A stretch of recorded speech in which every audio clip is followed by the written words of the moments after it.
எல்லாருக்கும் வணக்கம். என்னுடைய ராதா ராமராவ் சேனலுக்கு உங்கள் எல்லாரையும் வெல்கம் பண்ணுறேன். இந்த வீடியோவில் பார்த்திங்கன்னா மாத்வா ஸ்டைல், கர்நாடகா ஸ்டைலில் ரசப்பொடி எப்படி அரைக்கலாங்கிறத பார்க்க போகிறோம்.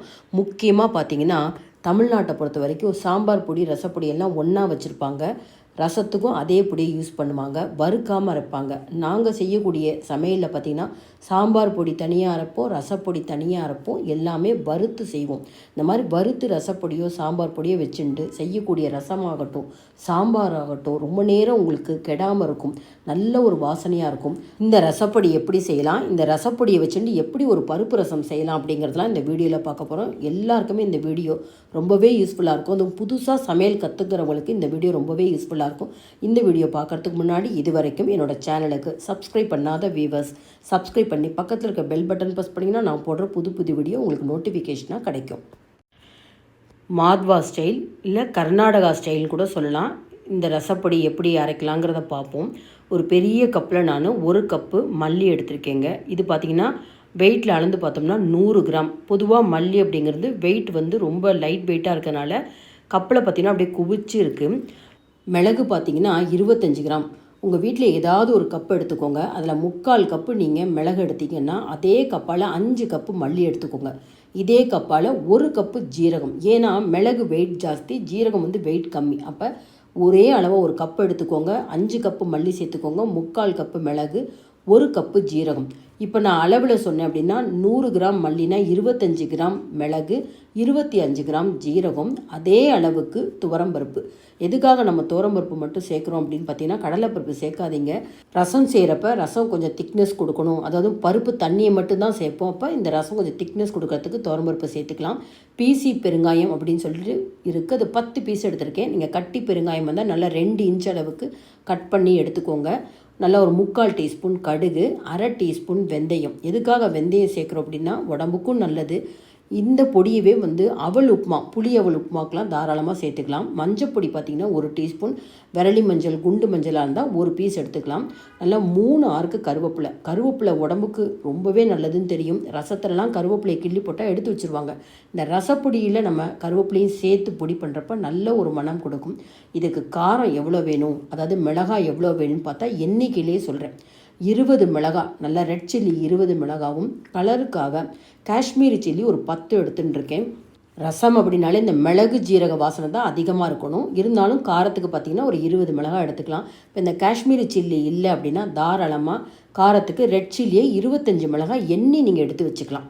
இப்போ இதெல்லாம் நம்ம வறுக்கிறதுக்கு பார்த்திங்கன்னா தேங்காய் எண்ணெய் எடுத்துக்க போகிறோம். தேங்காய் எண்ணெயில் நீங்கள் ரசப்பொடி வறுத்து ரசம் செஞ்சு பாருங்கள், அவ்வளோ நல்லாயிருக்கும். மேங்களூர் சைடெல்லாம் இந்த தேங்காய் எண்ணெய் அதிகமாக யூஸ் பண்ணுவாங்க. பொதுவாக நிறைய பேர் பார்த்திங்கன்னா வெயில் இந்த பொருட்கள்லாம் காய வச்சு மிஷின்லேயோ மிக்சிலேயோ அரைப்பாங்க. நீங்கள் வறுத்து ரசப்பொடி செஞ்சுட்டு ரசம் செஞ்சு பாருங்கள், பிரமாதமாக இருக்கும். கொஞ்சமாக எண்ணெயை முதல்ல இந்த பெருங்காயம் வறுக்கிறதுக்கு மட்டும் ஒரு 2 டீஸ்பூன் எடுத்திருக்கேன். இந்த இருக்கிற கட்டி பெருங்காயத்தெலாம் நிதானமான தீயில் நல்லா வறுபடுற அளவுக்கு இந்த பெருங்காயத்தை வறுத்துக்கணும். ஓரளவு வறுபட்டுட்டு இருக்கப்பயே முக்கியமாக இந்த மிளகாயை நல்ல எண்ணெயில் வறுக்கணுங்க. எந்த அளவுக்கு நீங்கள் இந்த மிளகாயை எண்ணெயில், அதாவது தீஞ்சு போகாத அளவுக்கு மீடியம் ஃப்ளேமில் வச்சு வறுத்து நீங்கள் பொடி பண்ணுறீங்களோ ரொம்ப நல்லாயிருக்கும். ஊறுகாய், மாங்காய் ஊறுகாய், கெடாரங்காய் ஊறுகாய்லாம் இந்த மாதிரி பெருங்காயத்தையும் மிளகாயும் வறுத்து செஞ்சு பாருங்கள், ரொம்ப நல்லாயிருக்கும். கலரும் ரொம்ப நல்லாயிருக்கும். பாருங்கள், ஓரளவு நல்லாவே எண்ணெயில் மிளகாய் வறுபட்டாச்சு, பெருங்காயமும் வறுத்தாச்சு. இதை முதல்ல வேறு பிளேட்டில் மாற்றிக்கணும். திரும்பவும் எடுத்து வச்ச எண்ணெயிலே ஒரு 2 டீஸ்பூன் சேர்த்துக்கிறேன். முதல்ல நம்ம துவரம்பருப்பு சேர்த்துக்கணும். துவரம்பருப்பு வறுபடுறதுக்கு டைம் எடுக்கும். அதனால் இந்த துவரம்பருப்பை சேர்த்து எண்ணெயில் நல்லா கோட்டிங் ஆகணும். 1 நிமிஷம் கழித்து அடுத்தது மிளகு சேர்த்துக்கணும். மிளகும் இந்த தேங்காய் எண்ணெயில் வறுபட்டால் தான் நல்ல ஒரு மனம் கொடுக்கும். இந்த மாதிரி பொடி வறுக்கிறப்ப எல்லாத்தையும் ஒன்றா போட்டு வறுக்காமல் 1 by 1 ஒவ்வொன்றுக்கும் டைம் கொடுக்கணுங்க. இப்போ பாருங்கள், துவரம்பருப்பு ஒரு 30 செகண்ட் முன்னாடி போட்டோம், அதுக்கப்புறம் ஒரு 30 செகண்ட்க்கு அப்புறம் மிளகு, இதுவும் கொஞ்சம் வறுபட ஆரம்பித்ததுக்கப்புறம் அடுத்தது ஜீரகம் சேர்த்துக்கணும். இந்த மாதிரி 1 by 1 சேர்த்துக்கணும். மல்லியெல்லாம் கடைசியில் சேர்க்கணும். மல்லி ரொம்ப லைட் வெயிட்டு. இந்த துவரம்பருப்பு வறுபடுறதுக்குள்ளேயே மல்லி வறுபட்டுடுதுன்னா துவரம்பருப்பு வறுக்கலையே நம்ம வறுத்துக்கிட்டே இருந்தால் தீஞ்ச வாசனை ஆகிடும். அதனால் 1 by 1 அந்த எடுத்துக்கிற பொருட்களுடைய சைஸை பொறுத்து நம்ம சேர்த்துட்டே வரணும். இப்போ பாருங்கள், ஜீரகமும் சேர்த்து ஒரு 2 நிமிஷம் நம்ம கைவிடாமல் மீடியம் ஃப்ளேம்லேயே வறுத்துட்டுருக்கோம். கொஞ்சமாக அந்த துவரம்பருப்பு நிறம் மாற ஆரம்பிக்குது. அந்த மாதிரி நிறம் மாற ஆரம்பித்ததுக்கப்புறம் தான் நம்ம அடுத்தது மல்லி சேர்க்கணும். மல்லியெல்லாம் போட்டுவிட்டா ஏற்கனவே வானலி நல்ல சூடு இருக்கும். போட்டோன்னே உங்களுக்கு நிறம் வர ஆரம்பிச்சிடும். அதனால் மல்லி, இது கூட கடுகு, அப்புறம் வெந்தயம், இது கூடவே நம்ம அலம்பி எடுத்து வச்சுருக்கிற கருவேப்பிலை ஈரமாக இருக்குது பார்த்திங்களா. இந்த ஈரமாக இருக்கிற கருவேப்பிலை நான் போட்டப்புறம் இது நல்லா வறுபட்டு தானே எப்படி பார்ப்போன்னு பார்த்தீங்கன்னா, கருவேப்பிலை பார்த்திங்கன்னா அப்படியே சருகு போல் ஆகிடும். அந்த அளவுக்கு நம்ம நிதானமாக கைவிடாமல் 5லேருந்து 6 நிமிஷம் வறுத்தாலே நல்லாயிருக்கும். பாருங்கள், ஒரு 3-4 நிமிஷம் கழித்து அடுத்தது இந்த வறுத்து வச்சுருக்கிற மிளகாய், பெருங்காயம் எல்லாத்தையும் சேர்த்துட்டு நல்லா எல்லாத்தையும் ஒன்றா சேர்த்து வறுக்க ஆரம்பிக்கணும். நிதானமான தீயில தான் வறுக்கணும். சிம் ஃப்ளேமில் கூட வச்சுக்கோங்க. கொஞ்சம் கூட அடிப்பிடிக்காமல் அதே சமயத்தில் ஒன்று போல் எல்லாமே வறுபட்டுருக்கணும். அந்த கடுகெல்லாம் பார்த்திங்கன்னா படன்னு உங்களுக்கு வெடிக்கிற சத்தமும் கேட்கும். அதனால் சிம் ஃப்ளேமில் வச்சுக்கோங்க. மொத்தமாக அதோடைய வறுபடுற நேரம் பார்த்திங்கன்னா 10லேருந்து 12 நிமிஷம் ஆகும். அப்பப்போ இந்த கருவேப்பிலையை செக் பண்ணுங்கள். இப்போ பாருங்கள், ஓரளவு நல்லாவே கருவேப்பிலை வதங்கியிருக்கு. இந்த ஸ்டேஜில் நான் அடுப்பு நிறுத்துறதுக்கு முன்னாடி மஞ்சப்பொடி சேர்த்துட்டேன். இப்போ கருவேப்பிலை எடுத்து காமிக்கிற பாருங்கள், முறுமுறுப்பாக இருக்கும். இந்த ஸ்டேஜ் ரொம்ப கரெக்டாக இருக்கும். எந்த ஒரு பொருளும் தீயாத அளவுக்கு நல்ல மனம் கொடுக்குற அளவுக்கு வறுத்தாச்சு. அடுப்பை நிறுத்திட்டு வானொலி சூட்லேயே பார்த்திங்கன்னா திரும்பவும் 2 நிமிஷம் நல்லா கைவிடாமல் வறுக்கணும். நம்ம அப்படியே அடுப்பை நிறுத்திட்டோம் அப்படின்னா கீழே சூடு அதிகமாக இருக்கிறப்ப அந்த பொருட்கள் கீழே அடிபிடிக்க சான்சஸ் உண்டு. ஆனால் நல்லாவே வறுபடணும் அப்படிங்கிறதுக்காக நான் கைவிடாமல் வறுத்துட்ருக்கேன்.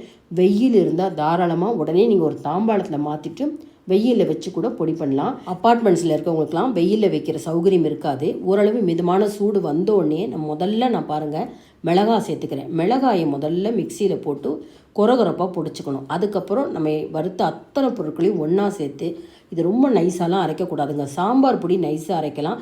ரசப்பொடி எப்போதுமே கொஞ்சம் கொரகொரப்பாக இருக்கணும். பாருங்களேன், ரவை அளவுக்கு நல்லா கொரகொரப்பாக இருக்குது பார்த்தீங்களா. இதில் நீங்கள் அவல் புளியோதரெலாம் செஞ்சு பாருங்கள், அவ்வளோ அருமையாக இருக்குங்க. இதை நம்ம ஒரு ஏர்டைட் கண்டெய்னர்லாம் எடுத்து வச்சுட்டு இந்த பொடியை வச்சுட்டு பருப்பு ரசம், மைசூர் ரசம் கூட சொல்லுவாங்க, இது எப்படி செய்யலாங்கிறத பார்ப்போம். இதே பொடியே நீங்கள் புளித்தண்ணி மட்டும் வச்சு நம்ம மிளகு ஜீரகம் தட்டி ரசம் செய்வோம் பார்த்தீங்களா, அதுக்கு கூட நீங்கள் யூஸ் பண்ணலாம். அவல் புளியோதரைக்கு ரொம்ப ரொம்ப நல்லாயிருக்கும். இப்போ ரசப்பொடி எப்படி நம்ம வறுத்து அரைக்கிறது அப்படிங்கிறத பார்த்தாச்சு. இதில் நம்ம பருப்பு ரசமும் எப்படி செய்யலாம் அப்படிங்கிறதையும் பார்ப்போம். பாருங்கள், நான் நல்ல ஒரு பெரிய தக்காளியை நறுக்கி வச்சுருக்கேன். ஒரு ஆறுக்கு கருவேப்பிலையை ரெடி பண்ணி வச்சுருக்கேன். இந்த தக்காளியை ரசம் செய்யக்கூடிய பாத்திரத்தில் சேர்த்துருவோம். 4 பேர் நம்ம சாதத்தில் பிசைஞ்சு சாப்பிடக்கூடிய அளவுக்கு ரசம் செய்ய போகிறேன். சின்ன நெல்லிக்காய், அரை நெல்லிக்காய் அளவுக்கு புளி. ரசத்துக்கு அதிக அளவு புளி சேர்க்கக்கூடாது. தக்காளி சேர்க்குறப்ப, தக்காளி சேர்க்காமல் ரசம் பண்ணுறீங்க அப்படின்னா ஒரு பெரிய நெல்லிக்காய் அளவு புளி கரைசல் சேர்த்துக்கலாம். மடங்களில் சிரார்த்தம் பண்ணுறப்பெல்லாம் தக்காளி சேர்க்க மாட்டோம்.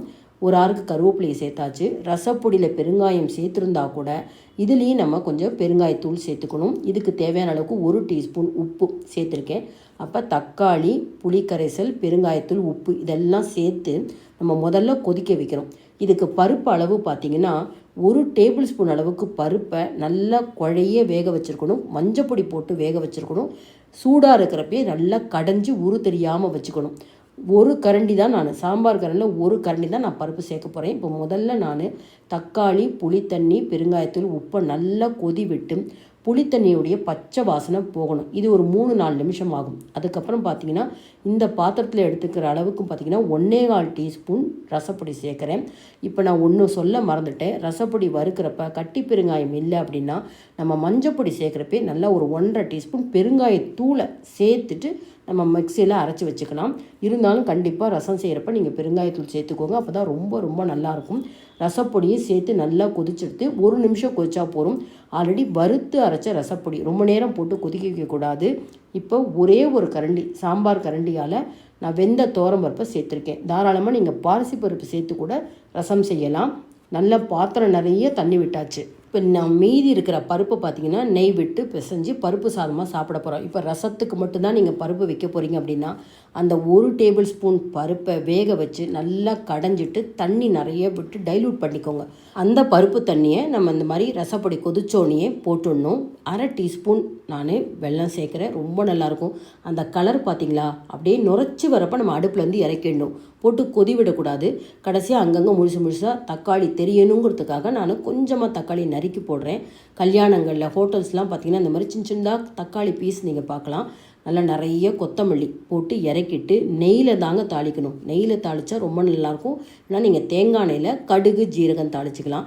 இந்த தாளித்த கடுகு ஜீரகத்தை ரசத்தோடு சேர்த்துடலாம். பொதுவாக சமையல் கற்றுக்கிறவங்க பார்த்திங்கன்னா ஒரு ரசம் வைக்க கற்றுண்டா போகாதா அப்படிம்பாங்க. அந்த ரசம் வைக்கிறது சாதாரண விஷயம் இல்லைங்க.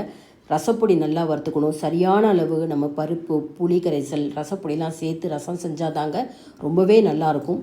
இதுக்கு முன்னாடியும் நான் ரசப்பொடிலாம் எப்படி அரைக்கணும்னு வீடியோ போட்டிருக்கேன். நிறைய பேர் பார்த்துட்டு சின்ன லெவலில் கூட இந்த ரசப்பொடி, சாம்பார் பொடிலாம் வியாபாரம் பண்ணுறாங்க.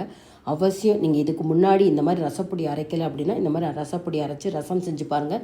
இந்த வீடியோ உங்களுக்கு ரொம்பவே யூஸ்ஃபுல்லானு நினச்சிங்கன்னா லைக்ஸ் கொடுங்க, கமெண்ட் பாக்ஸில் உங்கள் கமெண்ட்ஸை போடுங்க, உங்கள் ஃப்ரெண்ட்ஸ் அண்ட் ரிலேட்டிவ்ஸ்க்கு வீடியோவை ஷேர் பண்ணுங்கள். இதுவரை சப்ஸ்கிரைப் பண்ணாத வீவர்ஸ் சப்ஸ்கிரைப் பண்ணி எனக்கு எப்போதுமே சப்போர்ட் பண்ணிகிட்டே இருங்க. Thank you viewers.